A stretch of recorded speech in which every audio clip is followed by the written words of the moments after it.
Glória a Deus. Saúde a todos com a paz do Senhor mais uma vez. Nasceu. E nós vamos aqui dar continuidade a esse momento de adoração, introduzindo a palavra.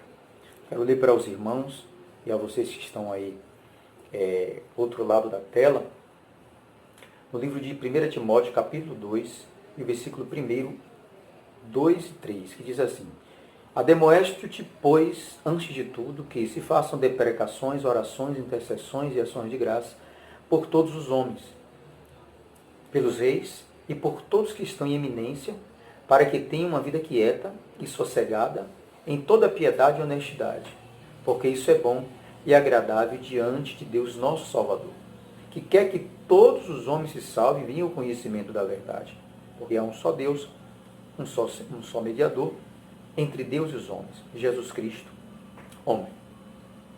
Eu quero compartilhar com os irmãos aquilo que o Senhor tem colocado no meu coração durante esses dias. Paulo escrevendo a Timóteo, um jovem pastor, líder da igreja, uma grande responsabilidade de conduzir o povo de Deus, e ele se sente na obrigação de orientar Timóteo concernente aquilo que é de primordial à igreja do Senhor, ao povo de Deus, que é as orações. Ele diz o seguinte: ademoesto-te, pois, antes de tudo, antes de qualquer coisa, antes de mais nada, que se façam deprecações, orações, intercessões e ações de graça por todos os homens.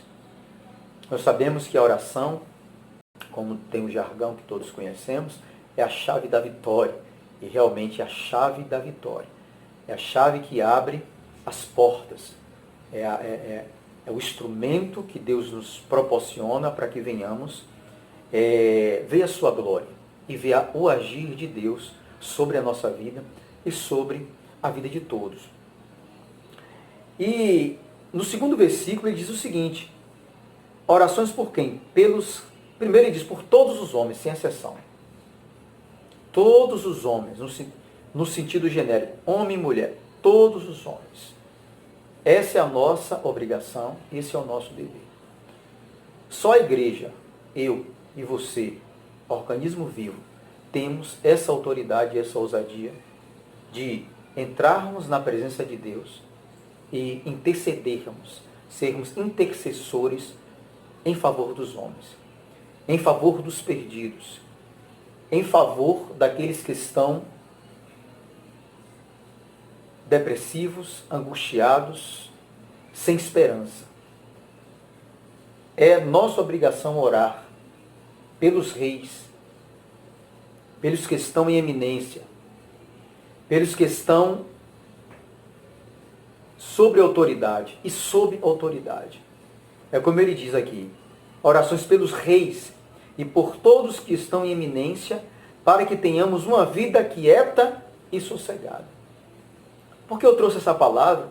Eu acredito que Deus tem trabalhado em meu coração, primeiro para uma experiência particular e também compartilhar com os irmãos pelo cenário em que vivemos hoje. Estamos diante de um momento, como eu sempre tenho dito, profético, apocalíptico, em um momento de grande angústia, de grandes incertezas, de grande medo, temor, um momento de pandemia, um momento de muitas mortes, muitas perdas, né? E muitos de nós, como igreja, como crentes, devemos lembrar dessas palavras de Paulo a Timóteo e tomarmos para nós, entrarmos nessa circunstância, ou seja, nesse clima, nesse ambiente de oração, porque essa responsabilidade é nossa. Não é dos reis, não é daqueles que têm dinheiro, não é daqueles que têm fama, né? É da igreja. Do mais humilde irmão até o mais proeminente. Todos nós devemos entrar nessa corrente de oração, independente de denominação. É hora de desfazermos as nossas indiferenças teológicas, né? Os nossos conflitos que separam muitos de nós, fragmenta todo o povo de Deus, e nos tornamos muitas das vezes inimigos uns dos outros. É hora de tirarmos, na verdade, esse tipo de comportamento não era nem para estar no meio nosso, na nossa convivência como corpo de Cristo, mas porque existe eu exorto a isso, a Bíblia exorta a isso, a estarmos unidos, principalmente agora nesse tempo, a orarmos pelos homens, a orarmos pela nossa autoridade. Um tempo onde estamos vivendo, além disso, um dos maiores conflitos da política brasileira, né, concernente ao nosso presidente, aqueles que foram eleitos por nós no Congresso, aqueles que estão na Justiça, né, no Supremo, e muitos de nós estamos, às vezes, abrindo os nossos lábios para amaldiçoar, para reclamar muito, para julgar, né, para xingar, muitas das vezes. Isso serve para todos, mas o que Paulo está exortando a Timóteo aqui é o seguinte, que nós devemos orar por todos os homens e pelos reis, né, pelos reis e pelos que estão em eminência, ou seja, aqueles que estão governando. Independente que você goste ou não, independente que seja do seu partido ou não, todos nós cristãos devemos orar por aquele que está governando. Orar para quê? Para quê? Para que você tenha uma vida quieta e sossegada. Os benefícios da nossa oração, aqueles que estão em autoridade, aqueles que estão no governo, aqueles que estão administrando, né, a sociedade, o que nós vamos absorver disso, o que vamos usufruir disso, é uma vida sossegada, é uma vida de paz. Eu tenho certeza, se nós colocarmos em exercício isso que o Senhor nos aconselha, orarmos, antes de tudo, por todos os homens, inclusive aqueles que estão em eminência, pelos reis, pelo presidente da República, pelos deputados, pelos magistrados, pelos prefeitos e governadores, que nesse momento se encontram com as mãos atadas, sem saberem o que fazer, pressionados pela sociedade, pressionados de todos os lados. Esses homens imperfeitos que nós elegemos, que precisam urgentemente de uma orientação divina, uma orientação de Deus. Porque toda decisão que esses homens tomarem lá, nós sofreremos as consequências de forma direta ou indireta.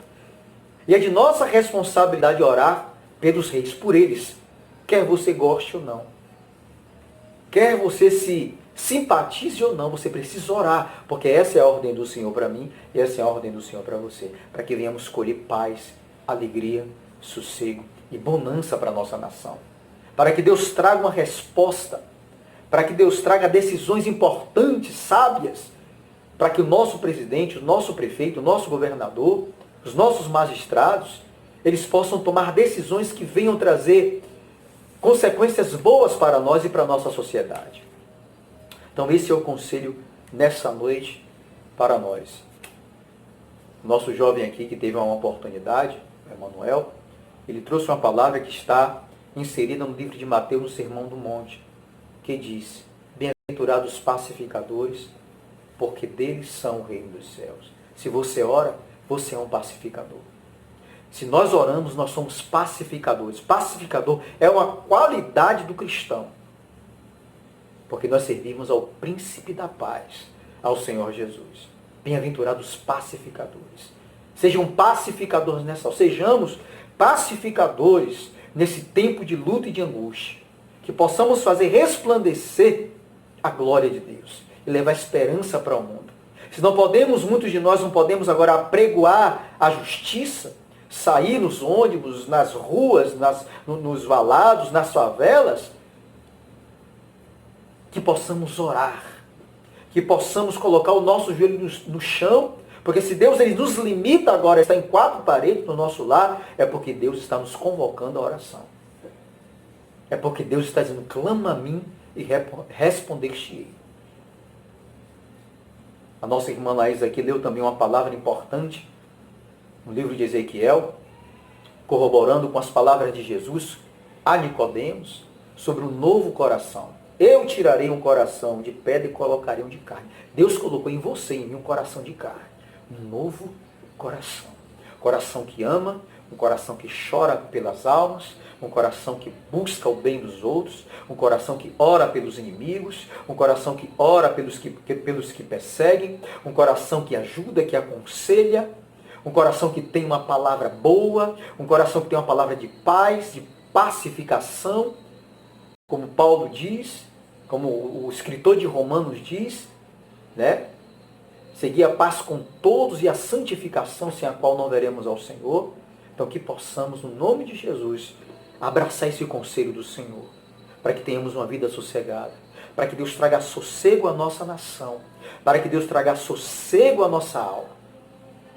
Que Deus te abençoe, Deus me abençoe, e que possamos, em nome de Jesus, atentar para isso. Compartilhe esse vídeo com o irmão, com aquela irmã, compartilhe esse vídeo com aquele que ainda não conhece o Evangelho. Deus tem uma palavra para ele. Se inscreva no nosso canal para que você possa receber todos os vídeos que nós postamos nesse momento de quarentena, nesse momento em que nós estamos aqui anunciando o Senhor. É uma forma de evangelizarmos também. Que Deus abençoe a sua vida, a sua família, em nome de Jesus. Amém.